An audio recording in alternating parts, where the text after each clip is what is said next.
our next brilliant speaker, who I am so excited to hear from today. Next up, we have Clarine Kigoli, who will be talking about using SMART to improve conservation effectiveness in Kenya.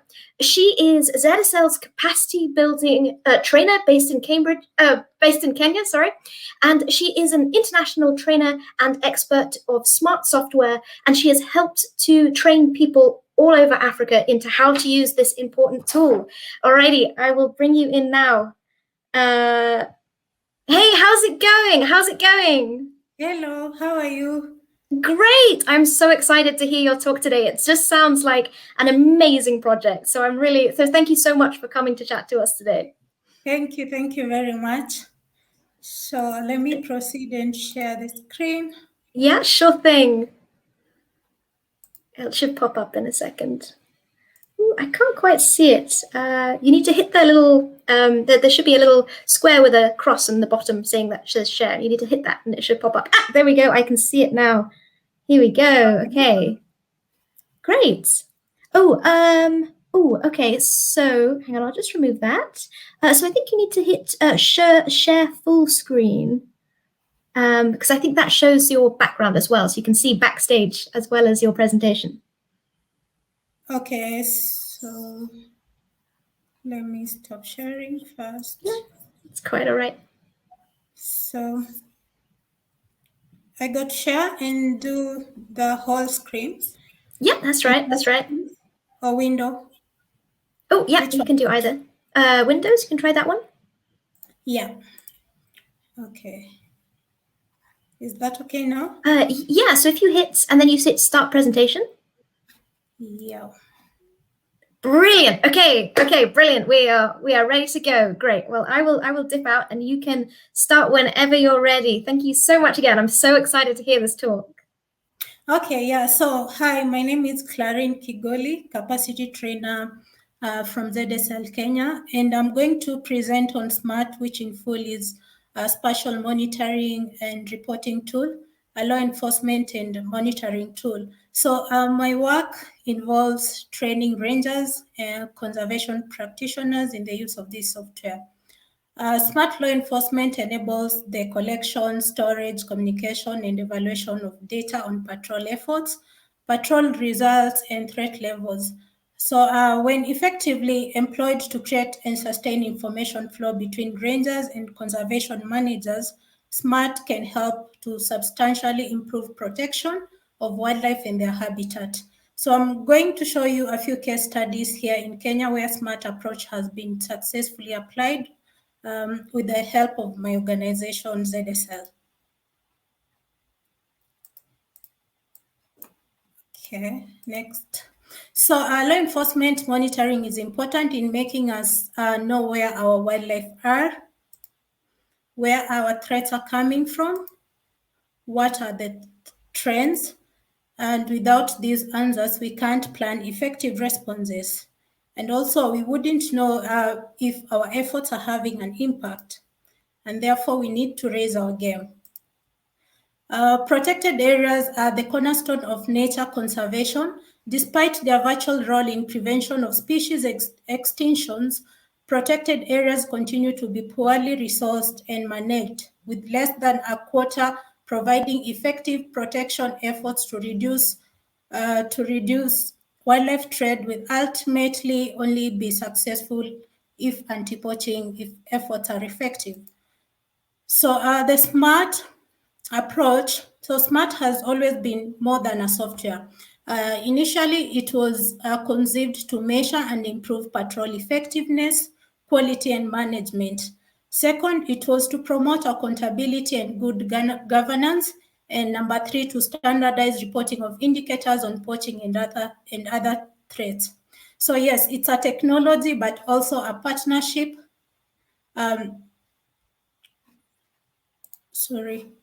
Yeah, so it's a technology, but also a partnership with standards. And the mission is to improve protected area management effectiveness by empowering practitioners with technology, services, and skills to better use available resources. In SMART, we have what we call the feedback loop. So SMART creates flows of data in form of point-based locations and track logs and observations from ranger patrols. These are turned into information through a process of debriefing and, and data entry of high-quality data. The outputs from this process are queries and summaries of data assessment, of progress towards targets set for patrol teams. And reports also can be customized to cover desired time periods. Reports are then interpreted by site managers and fed back into field enforcement teams. So this entire process is what we call the feedback loop. So the traditional way that most parks and sites have been doing things is that they collect data manually, do debriefing, do data entry, but do not analyze the data to inform their strategic plans. So SMART is changing this way of doing things. Theory of change for SMART is that using law enforcement monitoring and adaptive management framework can help us improve the way we manage enforcement operations, resulting in improved performance and subsequently reduced levels of threat and ultimate increase in biodiversity, as evidenced by increasing wildlife populations. SMART works by setting up data flows that come from the field and inform management and assist in planning at park levels and deployment of ranger teams. Data flows from different parks and can be used to inform trends occurring across the entire park systems. And this in turn can help improve decision making and resource allocations within these systems. So why SMART? First of all, SMART is a free open source software. It incorporates standards of all aspects of law enforcement and monitoring. Its data model is very flexible, and then it has mobile data collection platforms that allows automatic entry of data into the SMART software. It also has an extension of intelligence and ecological monitoring. It's community owned, so we have a community forum where people or conservationists across the world throw in ideas, and that's what guides our development of the software to meet the user needs.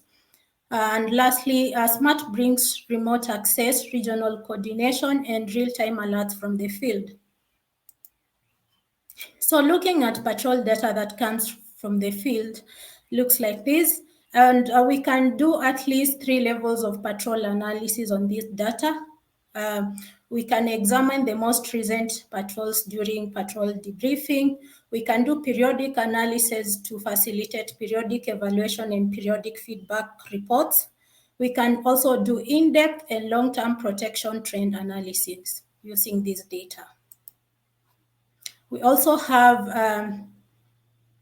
SMART queries, and examples of patrol analysis include maps showing patrol routes, like what you can see on my screen of various teams, grid map showing frequency of patrol routes in various areas, and then map showing location of patrol results, that is various observations that were encountered on a particular patrol. And then an output of all these is auto-generated report from the system that can be shared during meetings. So what is needed for SMART to work? We need minimum capacity for law enforcement and monitoring, that is field staff and equipment in place, appropriate mechanism for adaptive management and feedback, and management commitment. So just to take you to talk a little bit of Smart Connect, which is basically an online extension of the Smart desktop software. It leverages real-time connectivity and greatly enhances the speed of transfer of data from the field. And this has been very powerful, as it has power to transform your Smart from a tactical tool to a full-blown operational response platform for protected area management. For example, you can have alerts coming in from the field, let's say for a poached elephant, you receive that alert in real time, and then you can deploy your teams to go and attend to that particular incident. So smart adoption has expanded rapidly. Since its creation, over 1,000 sites in 70 countries are currently using SMART, and 16 countries have adopted it as a national standard platform for conservation data management. So as you can see from my map, every time it's evolving. I'll talk a little bit about the SMART partnership. So the SMART approach was put together by 9 leading conservation organizations in response to global biodiversity crisis. Created in 2011, SMART mission is to empower conservationists with data, technology, skills, and understanding necessary to make the best possible use of available resources to protect wild places. These are our partners and supporters. So I'm going to show you a few case studies here in Kenya where we have implemented SMART, and that has been effective and has really helped them in their conservation work. So this first case study here of a place in southern Kenya, the Maasai Wilderness Conservation Trust. So this case study demonstrates how the Maasai community in Kenya was able to effectively implement SMART at Kuku Group Ranch, where lions, elephant, timber, and rangelands are under threat. This Kuku Group Ranch is critical because it has a critical position within the Tsavo-Amboseli ecosystem. It's important grazing area for herbivores. It's it's an important habitat for threatened species such as lions, elephants, and also it provides a critical corridor for wildlife. So from this map, you can see how people coexist with wildlife in this particular conservancy. So the red dots are people settlements, and the green ones are wildlife observations. There's also been habitat conversion, and that has been one of the major threats. So there are 3 types of ranger teams involved in law enforcement data collection at this site. There's a team who collects data on human activities, especially illegal activities and human-wildlife conflict data. There is a monitoring team who monitor key wildlife species, for example, key focus on lions. And then we have the human wildlife conflict team that collects livestock predation data, which then predation data by wildlife, monitoring the compensation scheme.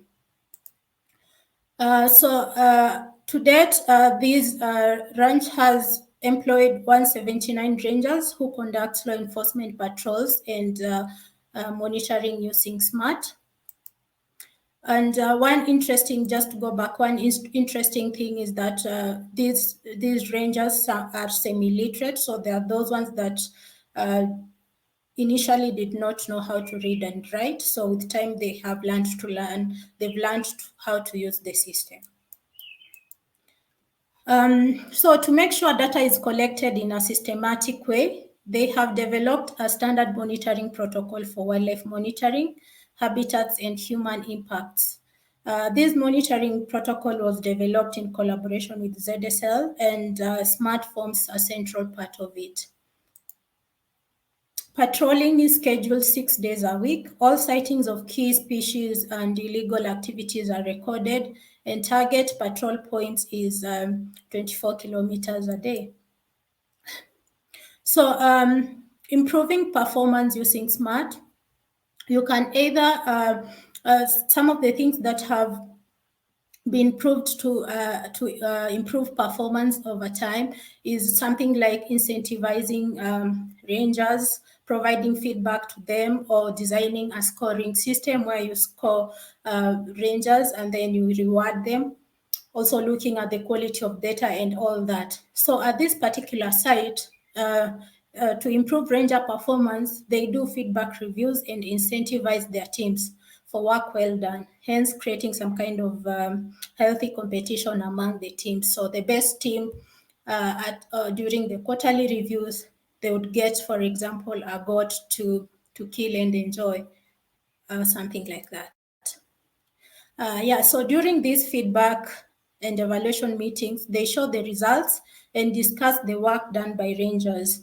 This process helps to improve data quality, motivates the rangers, and also ensures there is accountability within the team, not only for their work, but it also gives something for MWCT to show to their donors that they are what they are doing on the ground. So this slide shows some of the results achieved across the years. And you can see this is the threat incidents. And in 2012, that is when SMART was initiated with training from ZSL. Alongside the development of the monitoring protocol. So SMART was fully operational from 2013. And you can see the trend on elephant, bushmeat incidents, deforestations have gone down over time, and the trends on elephants killed has also gone down. And in 2019, they recorded zero poaching on elephants on that conservancy. So poachers evidently noticed increasing presence of rangers during this time. So when they initially started SMART, the number of cases of illegal activity detected tripled and arrests doubled because now they were everywhere on the ground. But threat levels in the past 5 years have declined, with elephant poaching, bushmeat, and deforestation all showing downward trends. Patrol are currently focused on sensitive wildlife habitats in the north and east of the Conservancy. So these are some of the results, and this just shows you how data and patrols has really helped them understand what's happening on the ground. SMART was fully operational from the start of 2013, and from that point onwards, monitoring performance was feasible. Rangers became motivated as they knew performance was being monitored. In the initial period of implementation throughout 2013 to 2018, patrol coverage has expanded and distance walked per patrol has increased. You can see from these maps on the slides. And where there are gaps, they do design points to visit on monthly basis and send rangers to go camp and see what's happening and find out why those areas weren't patrolled in the past. So that's how SMART has really helped them. And then, so the current status is that they have migrated to Smart Connect, a platform that I already spoke about, which allows them to receive data in real time. They also have Wi-Fi and solar for all their rangers now. So that means data flow has increased. And also, like there has been a decrease in loss of data, which was happening when they were doing the manual download of data from the field. This second case study here is about Mount Kenya Trust. So Mount Kenya Trust works with the Kenya Wildlife Service, local communities, and others to protect the forests of Mount Kenya. It operates patrol teams which remove traps, snares, arrest poachers, loggers, and fight forest fires. And they use SMART for their patrols. So SMART was implemented in this site in 2016. And from these maps, you can see, from these pictures, you can see the patrol observation increased between these 2 years. These black dots here, they increased. onward, annual observations have increased. So this means they've continued to collect lots of data using this system. The number of arrests has gone up after they set more patrol teams on the ground. So they are detecting more of these illegal activities. And also, as one result of rangers being present on the ground always, timber logging is showing a downward trend, recently. So, which is also a good thing. And then, sorry, what happened to this slide here? Yes, snares record went up after setting additional desnaring teams and expanding operation away from camps, hence detecting a lot of these activities. So that's why you can see the snare observations has gone up. It's because the rangers are now on the ground, and places where they never set camps before, they've now set camps and they're detecting more of these activities. And my last case study is on Loisaba. It's a conservancy in the north of Kenya. They implemented SMART in 2017 with the aim to improve data collection and help in decision making by management. So over 33 rangers were trained, and they have 10 teams on the ground conducting patrol. SMART has helped them know where their key wildlife species are concentrated, what the trends are like, what are the blind spots on the Conservancy in terms of patrol coverage, and the reason as to why they are not being patrolled, and then what are the main human threats encountered, what are the rangers encountering on their daily basis. So they implemented SMART for those objectives. So these results show patrol effort has increased between 2017 and 2018. And these are results of that particular conservancy showing, this is a map showing patrol coverage. You can see almost everywhere the ground has been covered. And this is basically concentration of key species on this particular conservancy. So using SMART, they're able to map their key wildlife species.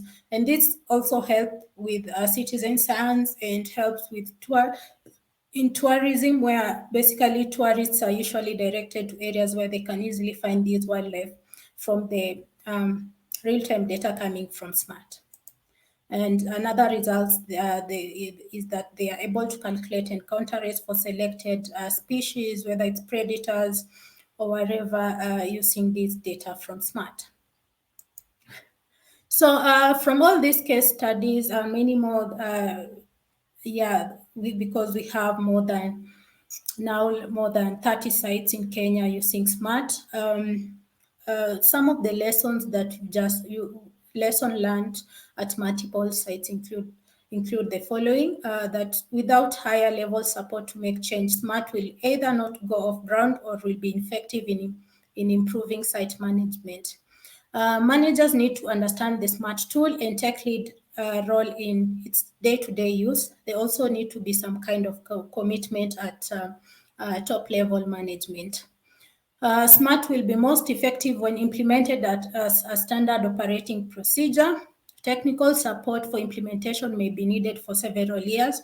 For example, here in Kenya, ZSL and other SMART partners, WWF, have been providing capacity and technical support to local and government organizations who have implemented SMART, and that has really helped them learn through the challenges and ensure the tool is working perfect for them. They need to be ranger capacity with law enforcement training as part of comprehensive ranger training. Incentive system, like I said, can help in some places where you incentivize to improve performance. Sometimes it works, sometimes it doesn't, but in some sites here in Kenya, incentives has really improved performance. So it depends with the culture of the place and all that. Lastly, we need to encourage our government partners to embrace the technology. Yeah. So that's the end of my presentation. Thank you very much. That was brilliant. Oh my goodness. Those graphs that you were showing about the declines in poaching and incidents since you brought in this technology is just really remarkable. I bet it must be like really satisfying for you to see those kind of figures and know that you've kind of been a part of that. Like, how does that feel for you when you hear about these kind of results that this program has been having? Yeah, it's really interesting. Yeah, to show. To see all these changes, to see how the software has really had an impact on the ground, and we're all moving towards evidence-based conservation. And SMART is one way we can show evidence that, yeah, we are improving. Yeah, I thought that your points that you made about the importance of kind of incentivizing people to kind of take up these technologies was kind of really good one, and the impacts that you showed associated with that. You know, if people are incentivized, then they're going to do it better. I thought that was a really good point that you made. Could Yeah. you talk a little bit more about that? You know, how do you kind of rank people's performance, and how then does that kind of lead to incentives? You know, how does that kind of work? So first of all, you can incentivize individuals. You can incentivize teams depending on how large your team is. But basically, you have to be very careful because it's very easy to cheat the system. So first of all, you need to come with specific indicators you look against, and design a scoring system and make it complicated so that it's not easy to cheat. So you look at the number of patrols, the kilometers covered, where they are going, what are they encountering on these patrols, how intelligent are they, and all those kinds. So there's a lot to incorporate to make sure that you are incentivizing the right team or the right person for work well done. So it's a little bit complicated, but yeah, once you get that, it's straightforward, and you run the system on quarterly basis, depending with your budgets, and you incentivize these guys. I think it's a great scheme. It's just an amazing project overall. And just in the last minute or so, I asked this of everyone because I'm always just so fascinated. Because you know you're working in conservation, you're doing this amazing job. Other people listening to this talk will be kind of wanting to work in conservation and get involved with anti-poaching activities. Kind of what advice would you give to a kind of young person wanting to get involved in this area? Yeah, so I would tell upcoming conservationists to be very innovative, because that's where the world is going, a lot of technology and all that. So we should just be very innovative to help with conservation, and whatever they choose to engage in, they should do it with passion and love. I do my training with passion and love when I'm in the field training rangers and just being in the middle of nowhere. I like it. And also, I know conservation as a field doesn't have a great fortune of gold, but it will reward you with a lifetime of brilliant memories. So yeah, that is what I plan. Yes. That is brilliant, and a wonderful note to end on as well. Thank you so much for coming and sharing this amazing story of this amazing project and the awesome work that you're doing. Thank you so much for coming to talk to us today. And have a brilliant rest of your day. I can't wait to keep reading about this as well. Thank you so much. Thank you, So Elena. inspirational. Bye.